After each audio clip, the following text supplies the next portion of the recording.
आज इस वीडियो में ना हम उन चीज़ों के बारे में बात करने वाले हैं जो हमें इंडिया में बहुत ही कॉमन लगती हैं, है ना। इंडिया में रहते हुए हम ऐसी चीज़ें अनजाने में तो क्या जाने अनजाने में कर जाते हैं और हम उसको दोबारा सोचते भी नहीं। पर वही जो चीज़ें हैं ना वो जर्मनी में अलाउड नहीं है। तो आज उन्हीं सारी चीज़ों की हम बात करेंगे और बताएंगे कि कितना डिफरेंट है इंडिया में रहना और जर्मनी में रहना।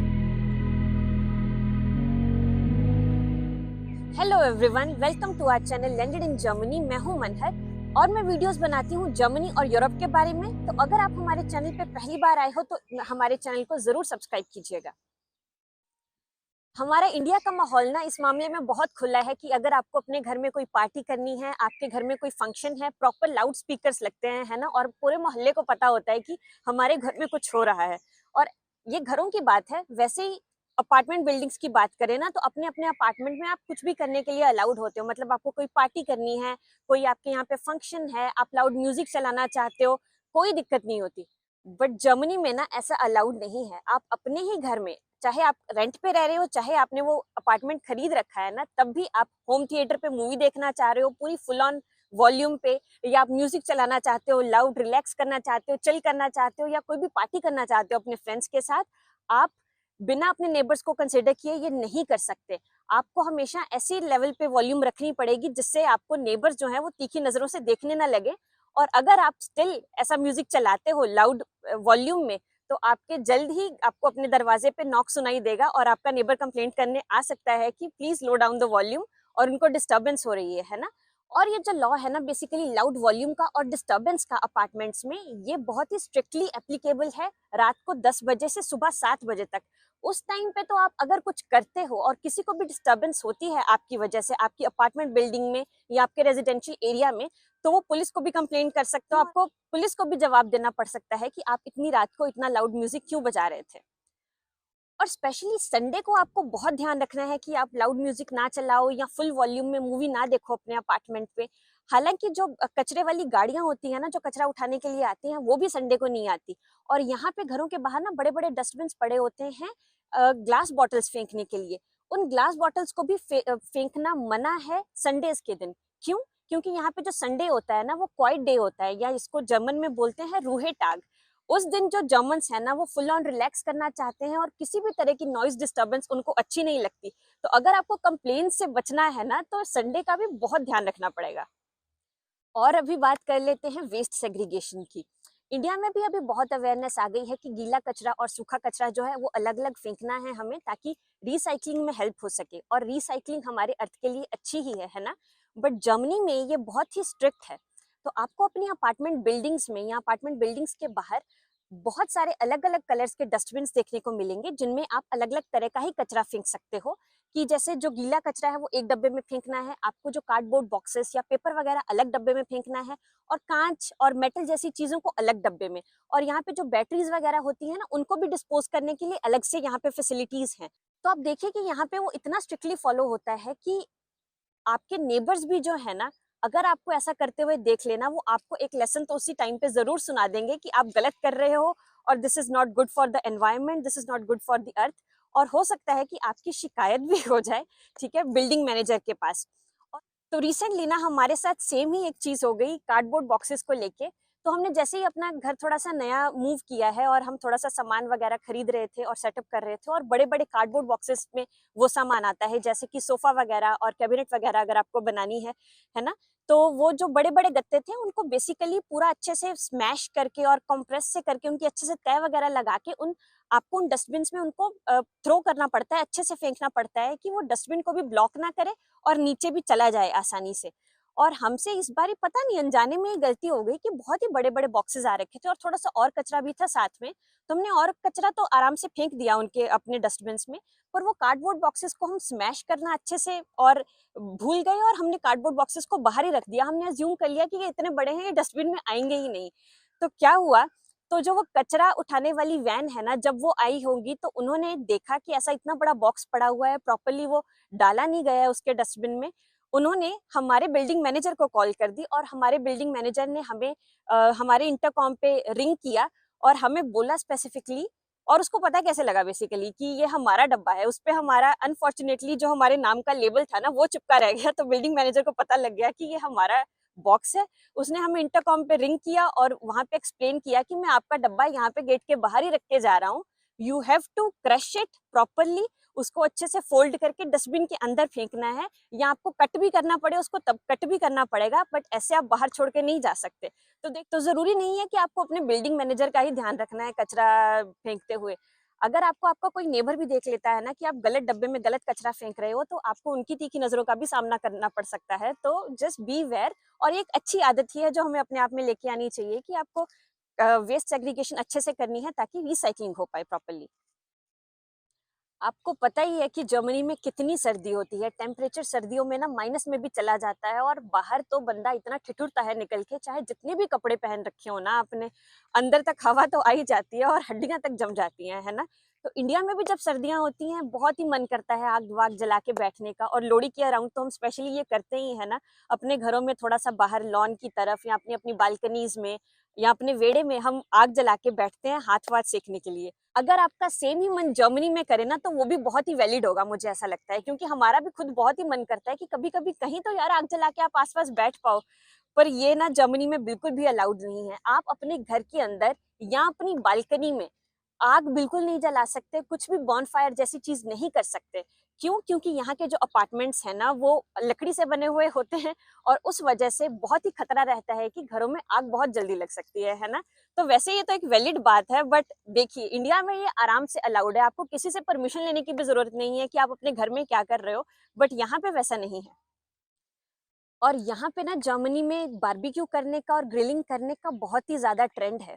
और अगर आप अपने घर में ये ग्रिलिंग करना चाहते हो तो आप एक इलेक्ट्रिकल ग्रिल ले सकते हो, जैसे कि आप अपनी बालकनी में कुछ अंगीठी जलाना चाहते हो, है ना, कुछ पकाना चाहते हो उस पे, तो इलेक्ट्रिकल ग्रिल्स ही यूज किए जा सकते हैं। फायर वाले ग्रिल्स जैसे कि हमारे इंडिया में होता था ना, हम अंगीठी आग लगा के जला के बैठ जाते थे, जिसमें कोयला डालते थे, थोड़ी लकड़ी डालते थे और वो जल जाता था, उसी पे मम्मी खाना भी बनाती थी, कोई सब्जी भी बनाती थी, रोटी भी पकाते थे हम, है ना। वैसा यहाँ पे नहीं है, आप वैसे से ग्रिल्स अपने बालकनी में और अपने घर के अंदर नहीं यूज कर सकते। अगर आपका ग्राउंड फ्लोर का अपार्टमेंट है ना यहाँ पे, और आपके पास एक प्रॉपर लॉन है और आसपास आपके साथ या ऊपर कोई दीवार नहीं सट रही है, किसी दूसरे अपार्टमेंट की बालकनी नहीं है ऊपर, तो आप नीचे एक प्रॉपर अंगीठी जला सकते हो, मतलब ये जो कोयले वाला ग्रिल होता है ना वो यूज कर सकते हो। और ये ना जो भी मैं आपको बात बताने वाली हूँ ना वो बहुत ही हैरान करने वाली है। इंडिया में दिवाली के आसपास हम इतने पटाखे चलाते हैं, इतने पटाखे चलाते हैं कि मतलब पूरा माहौल बन रखा होता है आसपास, है ना। और अगर दिवाली के आसपास आपको कोई रोक लगा दे कि नहीं आप पटाखे नहीं चला सकते हो या ये एनवायरनमेंट के लिए खराब है, तो दुश्मनियां बढ़ जाती हैं उस टाइम पे, है ना। रिलीजियस डिबेट हो जाती है बहुत बड़ी। और अगर आप अभी जर्मनी में हो ना तो सेम तरह का माहौल आपको मिलेगा न्यू ईयर के अराउंड। न्यू ईयर पे यहाँ पे इतनी ज्यादा आतिशबाजी होती है, हर हर मोहल्ले में या आप हर गली में, हर स्ट्रीट में आप देखोगे कि लोग पूरे पूरे ग्रुप्स में बना के आ रखे होते हैं और स्ट्रीट्स पे वो प्रॉपर बड़े बड़े पटाखे फोड़ रहे होते हैं। तो इन चीजों को देख के अगर अगले साल आप सोचो कि मैं भी इस बारी पटाखे खरीद के लाऊंगा, और आप चले जाते हो किसी पटाखे वाली शॉप पे और उस आप पटाखे सारे पसंद कर लिए हैं आपने और अब दुकानदार के पास जा रहे हो, तो दुकानदार आपको मना कर देगा कि भैया आप ये नहीं खरीद सकते हो। क्यों?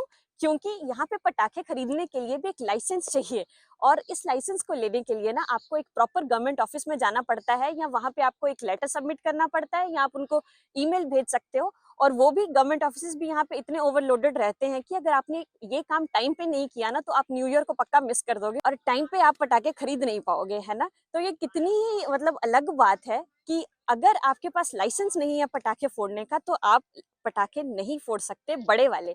तो उस केस में ना थोड़ा सा आपको कॉन्सोलेशन प्राइज मिल जाएगा पटाखे वाले दुकानदार से। वो आपको सिर्फ वो जो छोटे छोटे पटाखे होते हैं ना, जो हमारे यहाँ के बच्चे चलाते हैं, मतलब बच्चे जो 5 साल से छोटे ना, फुलझड़ियाँ वगैरह ये सब चलाते हैं, वैसे आपको पटाखे मिल जाएंगे। और वो पटाखे मिले ना मिले एक ही बराबर है, तो इस बात का ध्यान बहुत रखना जरूरी है। इंडिया में पेट्स रखना कितना आसान है ना। आपको कभी भी मन हो रहा है कि आपको एक डॉग लेना है या आपको कैट रखनी है अपने घर में एज अ पेट एनिमल, तो आप जरूर किसी डॉग शेल्टर में चले जाते हो, या कहीं से भी आप कोई भी पेट अपनी मर्जी के साथ खरीद के अपने घर लेके आ सकते हो।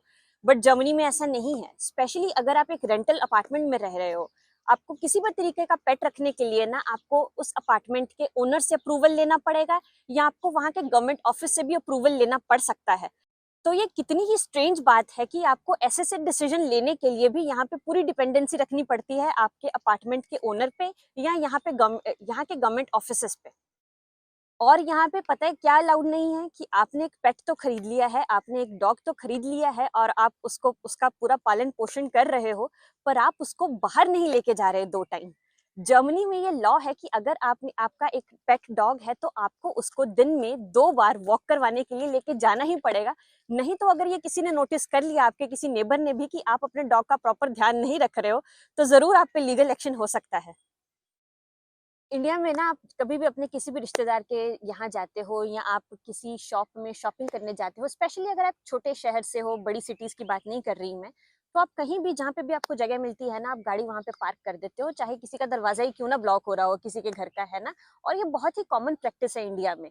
पर जर्मनी में ऐसा बिल्कुल भी अलाउड नहीं है। यहाँ पे 2 तरह के पार्किंग एरियाज होते हैं। यहाँ पे या तो होता है फ्री पार्किंग एरिया और होता है पेड पार्किंग एरिया।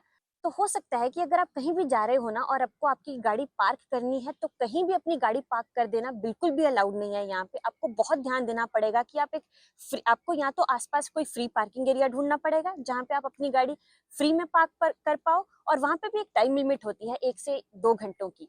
और या तो आपको आसपास ही अगर कोई एरिया ढूंढना है तो पेड पार्किंग आपको आसपास बहुत आराम से मिल जाती है। तो आपको ना हर पेड पार्किंग एरिया में एक मशीन लगी होती है जहां से आपको ऑटोमेटिकली पैसा पे करके आप वो टिकट निकाल सकते हो। और वो जो टिकट है ना, आपको अपनी गाड़ी के विंडशील्ड पे लगानी पड़ती है प्रॉपरली, ताकि वो दिखे बाहर से अगर कोई भी देख रहा है तो, है ना। तो जो चेकिंग पार्किंग के जो चेकिंग ऑफिसर्स होते हैं ना, वो लगातार जो स्पेशली जो बड़े बड़े एरियाज हैं, फेमस एरियाज हैं, उनमें तो घूमते रहते हैं उन पार्किंग एरियाज में, देखने के लिए कि कोई टिकट के बिना तो अपनी गाड़ी लगा के नहीं चला गया।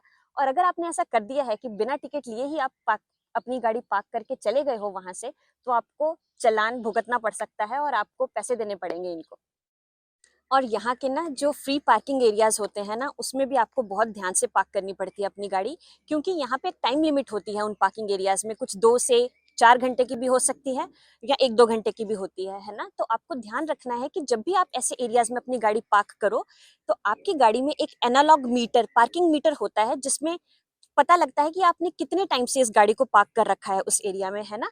और अगर आपकी टाइम लिमिट उस टाइम से ज्यादा हो जाती है, तो आपको फाइन देना पड़ सकता है अगर किसी ने नोटिस कर लिया।